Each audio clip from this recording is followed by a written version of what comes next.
I find it very fitting that today we specifically talk about the image of the beast. We go over the concept of the image of the beast. We study what happened in the past with the initial beast, because we know that one day, very soon perhaps, we are going to see something very similar taking place in history. And there are things that are happening around the world, things that I believe we should be paying attention to from a biblical perspective. That's why we're going to be not only examining the image of the beast, but we're going to look at some of these signs that are pointing to the formation of that image. Now, the Word of God gives us a blueprint of what is going to happen.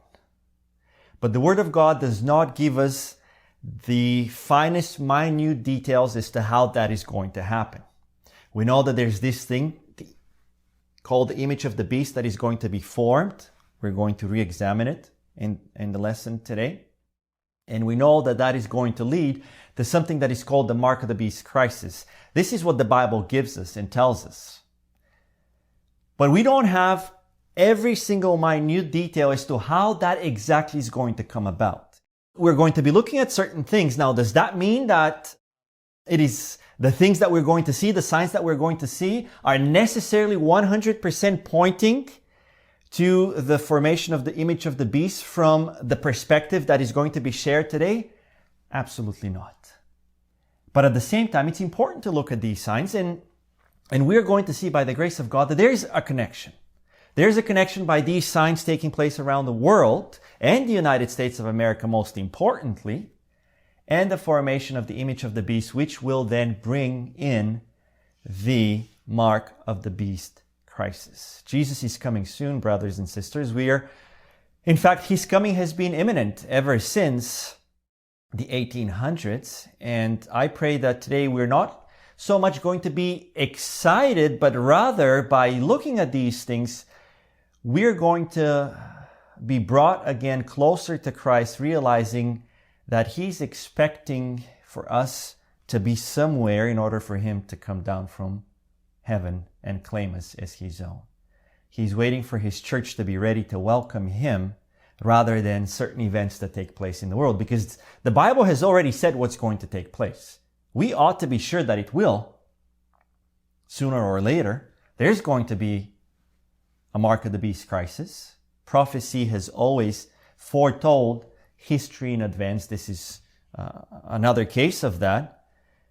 But I just want to make sure that as we study prophecy in particular, we are being brought back to self-examination for the purpose of speeding up the second coming of Jesus Christ. The image of the beast and its signs. As I mentioned to you, there have been certain things taking place in the world in the past 2 years. I think a lot of people, many people have been disappointed, discouraged with the way certain governments have handled things over the past few years. Many people have been marginalized because of certain decisions that they have made. And people are looking for other solutions. And today we're going to, although touch a little bit about politics, the main focus is not politics, but I want us to look at how certain things in politics are perhaps connected to the formation of the image of the beast, because we know that political affairs are going to be involved in this. So what has been taking place around the world? Just last week, there was an article about the new government that was elected in Europe. There were many things written about this election. And it says in this one article that I'm sharing here with you, how Italy's far-right swing will sway the world. Everywhere you turn, there seems to be a far-right swing taking place. Here's what the lady that was voted to become the next prime minister of the country says. She says, "I am a woman, I am a mother, I'm a Christian." Certain values are coming back into the political powers of various nations. Now, this is not something only that is taking place in Italy in particular. In fact, in my own country, I come from Bulgaria, most of you know that, I have been following certain of the things that are taking place there. And on October 2nd, actually tomorrow, they're going to be yet again voting for a new government over the past year and a half. There have been 3 attempts so far to elect a government, but a government would be elected, it would run for a few months, and then it will be brought down. And what I have seen even in that small country, insignificant country, is that there's this rise of Christian nationalism taking place. Now, the previous article that I shared with you also touches upon some of the things that are taking place in Sweden. It isn't only Italy, Sweden, and Bulgaria. We're seeing that all throughout Europe. In fact, last year there was an article that was written which said Europe is becoming a right-wing continent. A right-wing continent where Christian nationalism is on the move. We see Christian nationalism taking place in Europe. But is it only there? What about here? What about the rest of the world? And how does what I just mentioned to you, why should we be paying attention to these things? Could there be any relation between this far right-wing Christian movement that is starting to be formed in the political spheres around the world with the subject that we are discussing today, namely the formation of the image of the beast? Well, let us examine history. Let us examine the things that happened in the past, the things that took place hundreds and hundreds years ago, and learn from the lessons that are going to help us have our focus in the right direction. Oftentimes, many people are scared from totalitarian regimes. In fact, I come from a country that was under the reign of communism. But now there's something very interesting, because communism could have never brought out the formation of the image of the beast. Communism was not an avenue through which the image of the beast could have been formed, and now we are going to see why. We're to look at what is happening around the world and what is leading people to put into power certain groups, certain particular groups, and how that ties in with the subject at hand. But first and foremost, let's look at the past. In order to do that, we're going to resort to primarily the great controversy today. We're going to look at also some historic points and a few other articles and paragraphs from various Adventists. We're going to begin now examining the past, pointing us to the things that took place during that infamous 1260-year period of Catholic reign. On page 443, paragraph 2, in the Great Controversy, we read, "When the early church became corrupted by departing from the simplicity of the gospel and accepting heathen rites and customs, she lost the spirit and power of God. And in order to control the consciences of the people, she sought the support of the secular power." In order to convince people, in order to make people do what the church wanted them to do, to believe what the church wanted them to believe, the church sought to take control of which power? The secular power. This is what we see through popery. The result was the papacy, a church that controlled the power of the state and employed it to further her own ends, especially for the punishment of heresy. The first beast of the book of Revelation, the beast that comes out of the sea being a representation of Europe, of a place with multitudes of people and nations, sought to control believers by resorting to the secular power, to the civil power. Later on she says, if the reader would understand the agencies to be employed in the soon coming contest, he has but to trace the record of the means which Rome employed for the same object in ages past. If he would know how Papists and Protestants united will deal with those who reject their dogmas, let him see the spirit which Rome manifested toward the Sabbath and its defenders. We're to be expecting certain things taking place in the political sphere that are ultimately going to bring the possibility of what we have seen take place in the Dark Ages during that 1260 reign period of the papacy be repeated. Heretics are going to be persecuted, and in order for that to be done, the church, people who are led by religious values, need to be in control of the civil power. What happened back then? Well, history testifies to that. Unquestionably, as Ellen White pointed out about the Sabbath, here's history testifying to what we read in the Great Controversy. The Roman Emperor Constantine introduced the first civil legislation in 321 AD. He decreed that all work should cease on that day.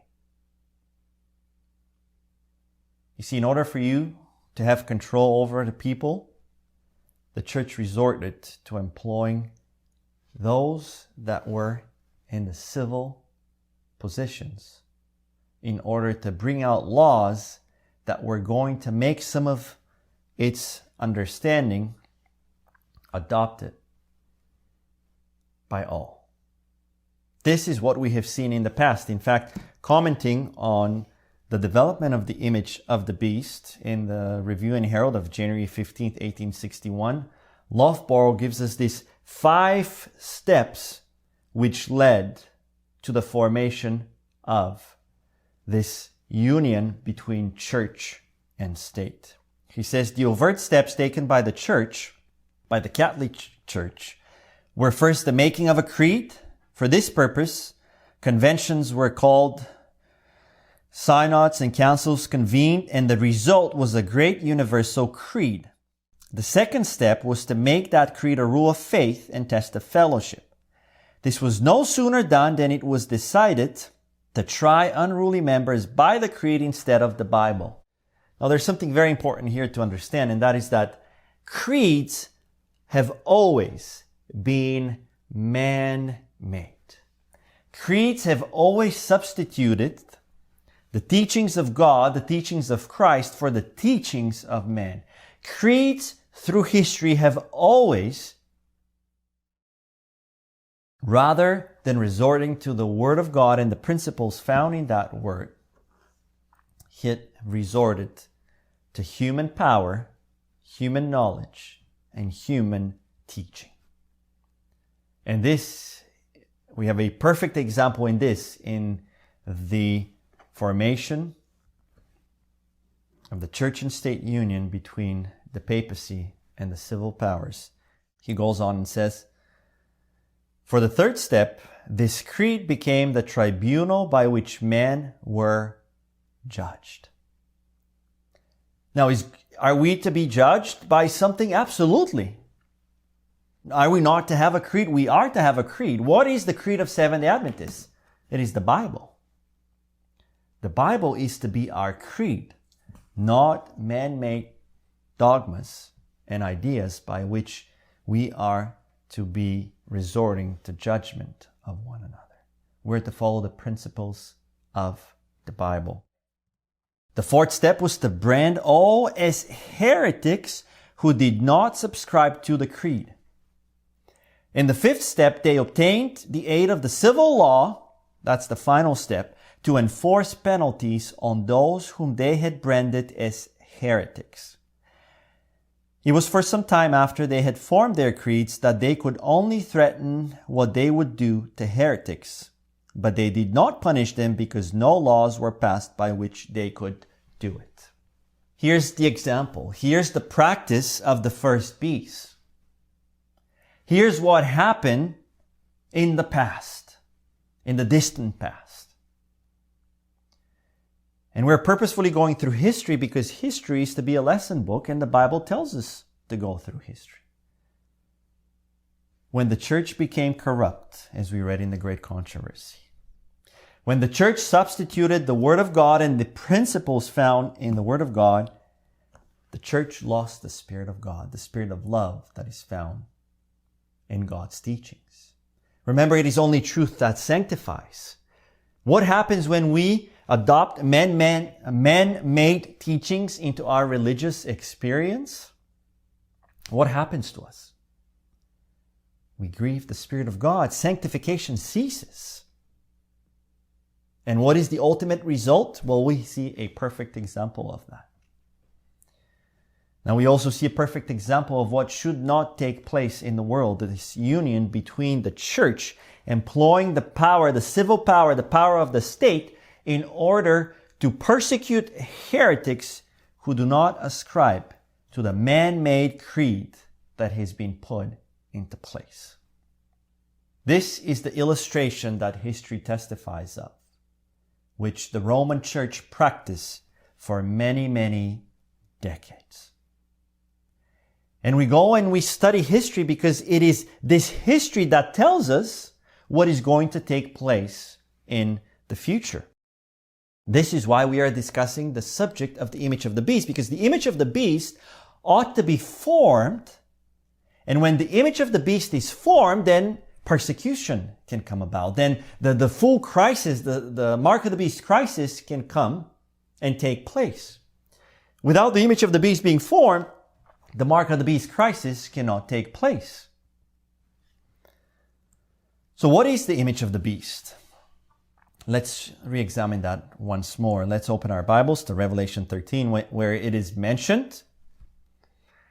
And let's here be left with understanding that helps us to watch for signs in a particular place. Now, I mentioned to you, we pointed to some of the signs that are taking place in Europe, but there have to be certain things taking place in a particular place from where all of these principles, the principles that we see in Roman Catholicism being practiced over the ages, are going to be formed yet again. So here in Revelation 13, verses 12, 14, and 15, we read about the image of the beast, and the Bible says, "And he exerciseth." It's speaking about the second beast that comes out of the earth. We know that in Revelation 13 we have two beasts. Beast number one that comes out of the sea is a representation of the papacy. Beast number two that comes out of the earth, the beast that comes out of the earth because it has lamb-like horns initially, represents the United States of America. The United States of America was established here as a result of these persecutions that were taking place in the old world in Europe by the Catholic Church.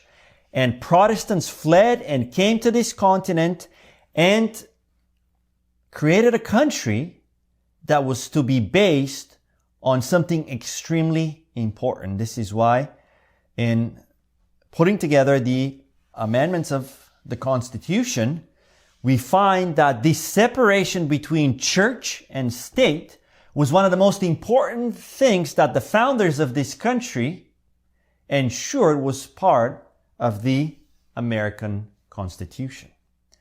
The founding fathers of this country realized the importance of ensuring that there has to be something put in place to prevent what we have seen in the past, what we just read about, to prevent a church take hold of the civil power and persecute those that this church considers as heretics. And this is where the amendment comes in, this division between church and state. But what does the Bible tell us? This beast begins having lamb-like horns, but ultimately ends up doing what? Ultimately ends up speaking as a dragon. To speak as a dragon, as we see it clearly illustrated in Revelation 12, means to enact civil laws for the purpose of persecuting Christians. Bible-believing Christians. So the Bible has told us what is going to take place. We know that one day soon we're going to see that. But coming back here to finish the verses, it says, speaking of that beast, the beast that comes out of the earth, he causeth the earth and them which dwell therein to worship the first beast whose deadly wound was healed. So here's something very important. According to Revelation 13, the United States of America becomes the drive through which the rest of the world will ultimately end up worshiping and following the beast whose wound was healed. The United States of America is the country that is going to serve as the example as to what everybody else ought to do. So our eyes have to be on some of the things that are happening in the United States of America, not just in the world, because it is the United States of America that's going to drive the rest of the world to follow suit.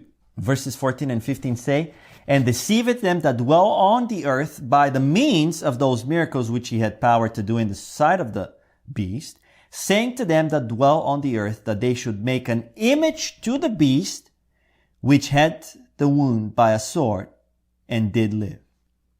And he had power to give life unto the image of the beast, that the image of the beast should both speak and cause that as many as would not worship the image of the beast should be killed." Here is the image of the beast. The United States of America is going to make an image to the papal beast. Now, the word image is a fairly simple word. It simply means a copy. The United States of America is going to copy, it's going to reflect the things, the principles that we just saw taking place in the papal system over the years. The United States of America will again have this union between church and state, because this is how you speak and this is how you persecute those who do not agree with your man-made creeds and dogmas. Inevitably, it is going to happen. Though it began as a beast with two lamb-like horns, things are going to change and he's going to speak as a dragon. So we look at the sign, when we're looking at the signs of the times, yes, we see something happening in Europe. Yes, we see a movement in Europe that is trying to bring back right-wing Christian nationalism. But what about here in the United States of America? Well, we're going to talk a little bit about that in just a second. But just to reiterate some of the things that we are clearly seeing here presented in the Bible, I would like to share with you yet another statement from the book Great Controversy on page 443, paragraph 2, where it says, "In order for the United States to form an image of the beast," here's what needs to happen in the United States of America. "The religious power must so control the civil government that the authority of the state will also be employed by the church to accomplish her own ends." The religious power, the church, must be in control of what? The civil power. And this is where politics comes in. And this is why we're looking at some of these developments, not so much because of political involvement of any kind, but because the Bible tells us that Christians, brothers and sisters, Christians, fellow Christians are going to be wanting to take control of the civil power, initially with good purpose. You know, there are a lot of ideas in the so-called right-wing movement that are beneficial to Christians and that all of us here will be in full agreement with. Wouldn't you say so? There are many things that would make our life better. In fact, over the past 2 years, well, perhaps some of those nationalists, Christian nationalists, would have handled the situation with the various laws and bylaws that were enacted due to the pandemic that we faced in a better way, a way that would not have marginalized as many people. But ultimately, what the Bible tells us is that Christians are going to seek to take power of the civil government. And ultimately, when that happens, what is the final fifth step that we saw from the past? What was the fifth step? Persecute those who do not agree with your man-made creed. This is why the mark of the beast crisis is entirely connected with the Sabbath. history is going to be repeating itself. A man-made creed will be taking place for the commandments of God. And those who do not follow suit will be persecuted. Further on in the Great Controversy, Ellen White says, when the leading churches of the United States, uniting upon such points of doctrine as are held by them in common, what are some of these things? Well, in order for you to be called a Catholic Christian back then, you had to ascribe to the doctrine of the Trinity. In order for you to be called a Catholic Christian back then, you had to ascribe to the worship on the day of the sun. Let's go and look at some of the prerequisites that are found in the Worldwide Council of Churches. What are some of the things that are listed there? Well, the very same things that these man-made creeds already put in place back then and ultimately labeled everyone else as heretic who did not accept these teachings, because Bible-believing Christians have recognized them to be false theories. So when we see these things, when we see these churches, the leading churches of the United States, uniting upon such points of doctrine as are held by them in common, shall influence the state to enforce their decrees and to sustain their institutions. So we're going to be looking at things developing in the United States. Not only in Europe, but in the United States, we're going to see this move, this push for people being led by the majority of churches wanting to take control of the state power in order to do what? To fight for Christian values. Shall influence the state to enforce their decrees and to sustain their institutions, then Protestant America will have formed an image of the Roman hierarchy, and the infliction of civil penalties upon dissenters will inevitably result. What we're going to see in the United States of America is an image to the beast. What we're going to see is the United States of America practice what the Roman Church practiced during the Dark Ages. The only difference though, and it's key to keep that in mind, because oftentimes we keep our eyes on the Pope. Whenever the Pope sneezes, we pay attention to it. Whenever the Pope comes to the United States of America, we pay attention to it. But what does the Bible tell us? Who is going to be the Christian factor that is going to be leading this process in the United States of America? Apostate Protestantism. The union between church and state in the United States of America is not going to be between the Roman Catholic Church and the civil powers. The union between church and state in the United States of America is going to be between the false prophet, apostate Protestantism, and the civil government. So we are to be keeping our eyes on that and see how certain things are developing among Christians connected to political affairs. The Bible illustrates what's going to happen. So now let's re-examine some of the things that are happening today. And by today, we're going to, yes, look at right now, but we're also going to go a little bit back in time, because we know that in the years 1888, around that time period, God was bringing things and trying to prepare His people for His soon return. Now we know that because God's people refused that which God was giving them, the third angel's message in verity, things were pushed back. But even back then, there were certain developments taking place. So what was happening, particularly in the United States of America, what are some of the lessons that we see developing, which point as an example as to some of the things that are going to be taking place today? In an article in the Review or Signs of the Times of December 1st, 1887, this National Reform Association is brought out. Notice what this National Reform Association was trying to do, trying to accomplish in the United States of America. It says in this article, the aim of the National Reform Association is to secure a constitutional establishment of religion. Now remember, the beast that comes out of the earth started as a lamb-like beast with two horns. It put in place something in the Constitution that was going to act as a safety mechanism to prevent the union between church and state.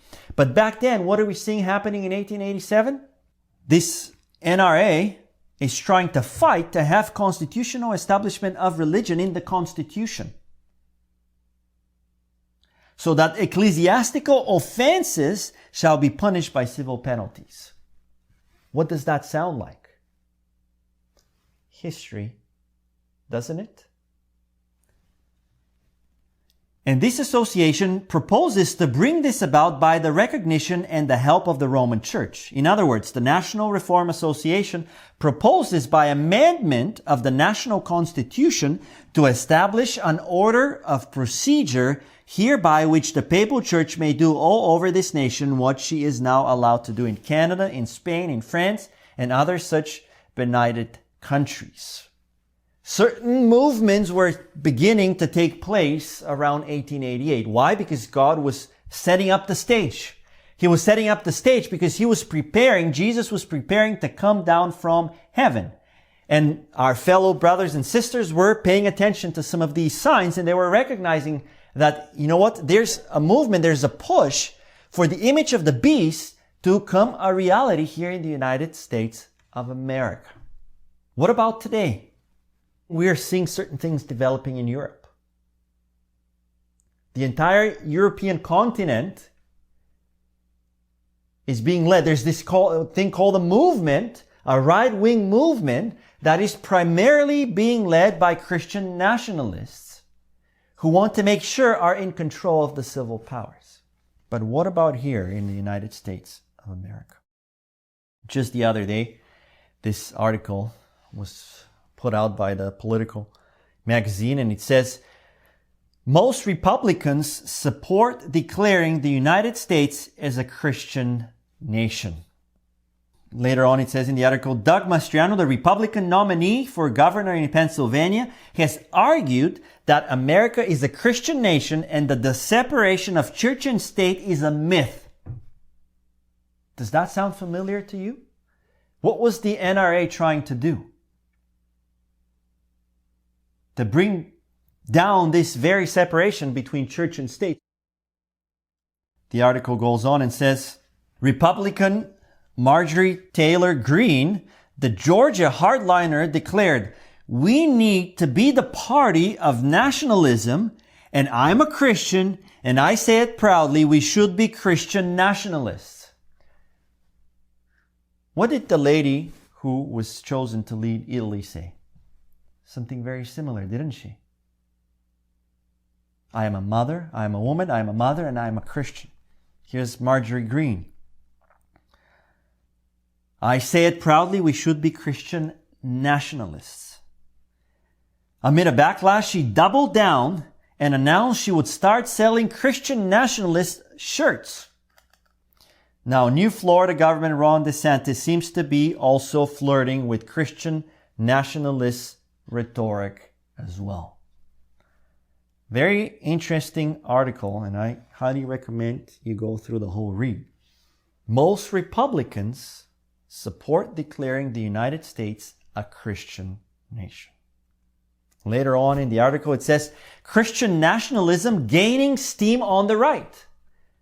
So it seems that this movement that we're seeing in Europe is also something that is developing here in the United States of America as well. This article was posted last week.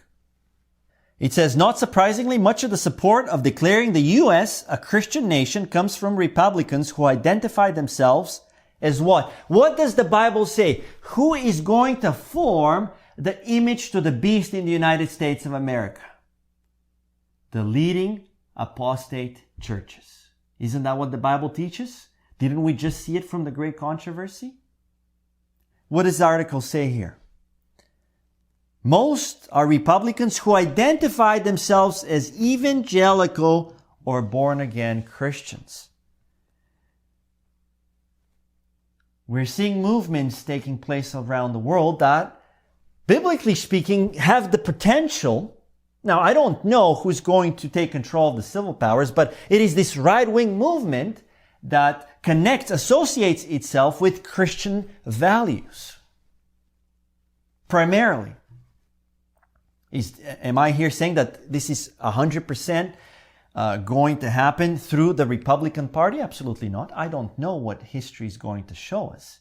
But we ought to be looking at some of these signs because we see potential there. We see a move all around the world. Later on, notice what this article talks about. Most Republicans say Christian nationalism is unconstitutional, but still support it. People are still willing to support it, though they recognize that it violates the Constitution of this country. There's a move taking place, not only in Europe, but here in the United States of America as well. Now I want us to turn back into the Bible, to the book of Revelation chapter 13. And I want us to notice how the Bible also points out one other fact I want us to keep in mind as we're looking at these movements that are taking place around the world. Because brothers and sisters, it is global. In Revelation 13 verse 3, the Bible says that when the mark of the beast comes, you're going to have two groups of people ultimately who are going to receive the mark. You're going to have those who are going to receive it in the forehead and those that are going to receive it in their hand. Now, what's the difference between these two groups? Well, those that receive it in the forehead are what? They are going to be fighting for it because they believe in it. They have bought into the ideology. They believe that the Sunday law is the best thing that can happen for our country. They are true Christian nationalists. However, this world is not just made of Christian nationalists. There are all kinds of different people in this world and many people who do not even consider themselves Christians, both in the United States and in the world at large. And thus you're going to have more and more people who just go along with what is taking place, more so than really having a passion for it. We're going to see this mingling between Christian nationalism and people who embrace it for the purpose of just going along with it because they see it maybe as the better option. Someone shared how a relative of theirs, though not considering themselves a Christian, is now associating with more right-wing individuals and Christians because to them it is just the better way to function. Now that person is not interested necessarily in truly worshiping God or knowing God. They just are going along with this narrative because they see that as the better fit. It is those very people that are going to end up with the mark of the beast on their hand. They're not going to necessarily believe that what is taking place is for the purpose of preserving Christian nationalism or Christianity or whatever else, but they're just going to go along with it. And we see a lot of that taking place. In Great Controversy 615, paragraph 2, Ellen White continues to elaborate on this formation of the image of the beast. Remember, everybody's going to follow suit. You're going to have the United States as the leader. You're going to have the people with the mark on their forehead. They believe in it. They're the driving factor in all of this. They're passionate about it. They want to see a Sunday law. But you're also going to have a lot of people just going with the rhetoric because they see it as the better fit.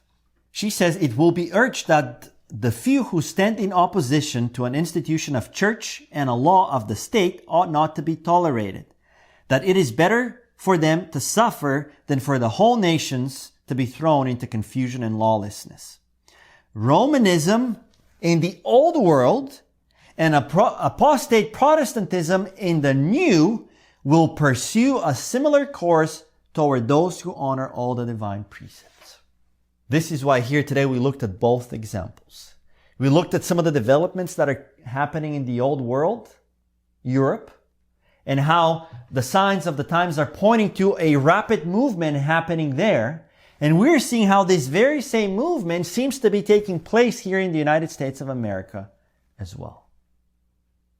Not only that, but we see this mingling, this desire, this push for the right wing, though it might not be Christian, even in countries that have generally been ruled by the extreme left. And one such perfect example is my own very country here in Canada. We see a movement here in Canada that is trying to appeal to right-wing Christian nationalists, though the people that are coming into power do not necessarily consider themselves to be Christians. Things are swinging the opposite direction. People are being fed up with certain things, and people more and more are turning to alternatives, which it could very much possible be alternatives that could lead to the possibility of Christians taking control of the state, the apostate churches in America. America will be the leader, but everyone else is going to follow suit. The Bible clearly tells us that and reiterates that in the book of Revelation chapter 13, verse 3. And I saw, speaking of the beast, one of his heads, as it were, wounded to death. And his deadly wound was healed. And who followed after the beast? Only Christian nationalists followed after the beast? Only people in the United States of America followed after the beast? No. And all the world wandered after the beast. All the world is going to go along with what the United States of America gives as an example. You don't need to be a Christian to follow through with that example anymore. We're going to have many people who receive the mark on their hand rather than on their forehead. And in this verse, I also want us to focus on another very important principle that is very important to understand, because sometimes I think we as Adventists kind of keep our eyes onto one side only and try to put the work of God into a box, thinking that certain things need to happen a particular way. And it's important to recognize some of the things that the Bible clearly describes, because it helps us to know where to look and what signs to consider. I want us to focus here on the word wandered after the beast. The Bible says that the whole world will wander after the beast. That word wandered, it's a particular Greek word, and it talks about more so the understanding of marveling rather than just simply wandering or following. It is the Strong's word G2296, and actually most of the time in the New Testament it is translated as marvel. Now what does that mean? What does it mean to marvel after the beast? And why do I want us to keep that in mind? Because it helps us to look in different directions. Oftentimes we as Adventists use the illustration of a totalitarian regime as something that needs to be in place in order for the mark of the beast crisis to take place. Like I said, I come from a totalitarian regime. But a totalitarian regime being controlled by a few individuals, be it a kingly power, be it a secret group of people, just a handful of people who are going to create this regime in order for everybody else to be able to be suppressed, does not line up with the Bible. I said earlier that communism would have not been able to bring out the mark of the beast crisis, and here's why. The word wander means to marvel. So the whole world is going to follow the beast, not out of fear, but because they're going to marvel after the beast. To marvel after the beast means to be buying into the ideologies that are coming from the beast. That means that the majority of people in the world are going to believe in what they're doing and are going to demand it. The world is not going to be ruled by a totalitarian regime. The world is going to be ruled by people who demand the ideologies of the beast to become part of their country. That word marvel or wonder has been used 29 times as marveled, and the majority of those times it is connected to the work of Christ. You see, when Christ healed somebody, people marveled at him. When Christ went around and preached, people marveled at him. That's what it means to marvel, to wonder after the beast. It means that you're going to believe in what the beast is offering you. You're not going to follow the beast because you're afraid, because you're under some sort of a totalitarian regime, but rather because you have bought into the ideology of the beast. In the Great Controversy on page 592, paragraph 3, she brings it out as well. She says, the dignitaries of church and state will unite to bribe, persuade, or compel all classes to honor the Sunday. The lack of divine authority will be supplied by oppressive enactments. Political corruption is destroying love of justice and regard for truth. And even in free America, rulers and legislators, in order to secure what? What are rulers and legislators going to do? Are they going to follow a handful of people and their demands? No. Who are they going to follow? The rulers and the legislators are going to be led by who? In order to secure this public domain. Will yield to the popular demand for a law enforcing Sunday observance.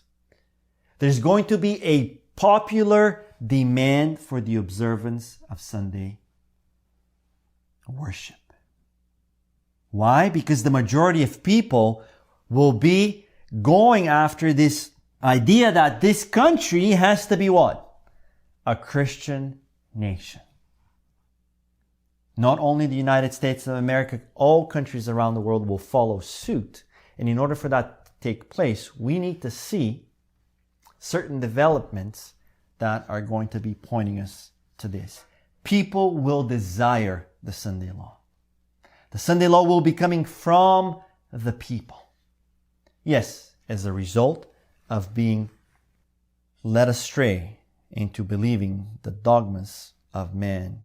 The people will follow and desire to have the United States of America rebuilt as a Christian nation on Christian principles. Sadly, some of these principles, as we have seen in the past, will not be based on thus saith the Lord, but are going to be based on the teachings of men. And ultimately, step number 5 in what J.N. Loughborough brought out will be this persecution that will be taking place. The beast that comes out of the earth will speak as a dragon, in just as the papacy of old did during the 1260-year period.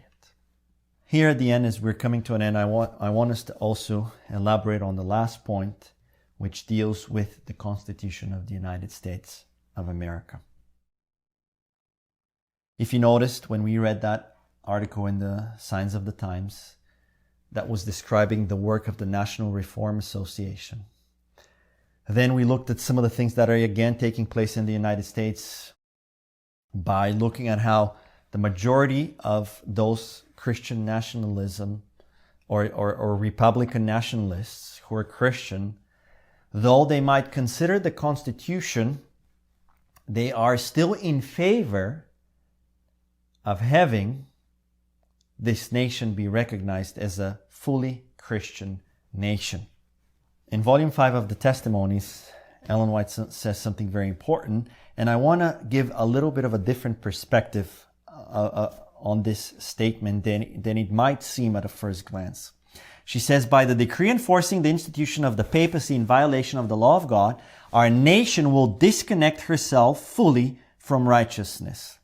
When Protestantism shall stretch her hand across the gulf to grasp the hand of the Roman power, when she shall reach over the abyss to clasp hands with spiritualism, when under the influence of this threefold union, our country shall repudiate every principle of its constitution as a Protestant and Republican government, and shall make provision for the propagation of papal falsehoods and delusions, then we may know that the time has come for the marvelous working of Satan, and that the end is near. This needs to take place in order for the mark of the beast crisis to be in effect. Christians need to be able to take hold of the civil and legislative powers in order to persecute heretics. And oftentimes, again, just as it is with the concept of what the government should look like in order for a Sunday law to be enacted, even with this thought process, we might get into a position where we are, again, putting everything into a box, and we shouldn't. So what would it mean to put this into a box? Well, she says here that every principle of the American Constitution is going to be repudiated when the mark of the beast crisis comes about. Now, after reading this, oftentimes we might be led to the thought process of having to wait for a change in the Constitution, because currently the Constitution does not allow for the mingling of church and state. Would you not agree? Isn't that what the amendment points us to? This is why some of these Republicans that we saw in the article that I quoted, they realize that the Constitution, that it's unconstitutional to desire to have the United States of America as a Christian nation. They have recognized that there are certain things in the Constitution that prevent that. But is it so? Brothers and sisters, as we behold the signs of the times, we're going to see, and we already see, that the stage is set. The stage is set for the rapid developments that are going to take place at the end of time. And things have been rather kept back, not so much because of certain things not taking place, but because perhaps God is still waiting on His people to be ready to welcome His Son. Why do I say that? Why do I say that the stage is set? I want us to go back to the year 1961. And in the year 1961, there was a very peculiar legislative decision that was made. And this decision ties in with what we are discussing here today and some of the things that are going to take place in the near future. Remember, I mentioned to you that aside from this Christian nationalist rhetoric that we see around the world, more and more people who are not even Christian are being involved in it. Even here in Canada, the far right or the right wing is growing in power, and primarily being led by people who are not Christian. There needs to be something in order to tie everything together and to bring it about. And this decision by the court gives us an insight of how this can be done. In the year 1961, there were several employees of a discount department store who sold a few items to customers on a Sunday. Now, why was that a problem? And by doing so, they violated Maryland's blue laws, which only allow certain items, such as drugs, tobacco, newspaper, etc., to be sold on Sundays. They lost their jobs, and then they decided to take this to court. And they took it to court, and they fought based on the amendment, the First Amendment of the Constitution, that brings out the separation between church and state. They fought against this institution of blue laws that had just taken place. We know what blue laws are, don't we? Sunday laws. Laws that, in this case, prevented people from selling certain things on Sunday. And they went to court. They claimed that what was being done to them was unconstitutional. Because the state cannot, according to the Constitution, enact laws on a Christian premise, because that would be a violation of the clause. Many of us are waiting for the Constitution of the United States of America to be changed before a national Sunday law can become a reality. Before the image of the beast can be formed, and before church and state are united. But notice the decision of the court in this instance. So did the court see that? Do Maryland's blue laws violate the free exercise and religious establishment clauses of the First Amendment? What did the court decide? No. And notice the language that is being used. The court found that the blue laws did not violate the free exercise clause because the employees allege only economic injury and not infringement on their own religious practices. The court also found that the blue laws did not violate the division between church and state. Sunday closing laws started out to facilitate church attendance in colonial America. However, the present Maryland laws are based on secular rather than religious state interests. The laws are to improve the health, safety, recreation, and general well-being of citizens. The present purpose of the laws is to provide a uniform day of rest for all, not just for Christians. Now, who's behind these blue laws? Do you think that it's the atheists who are pushing these blue laws? Absolutely not. Who's the driving factor behind blue laws? Christians. But these blue laws give what else? They give a what? National uniform day of rest for everybody. The fact that this day is of particular significance for various Christian sects does not bar the state from achieving its secular goals. Now, what does that mean in connection to the things that we are waiting to take place?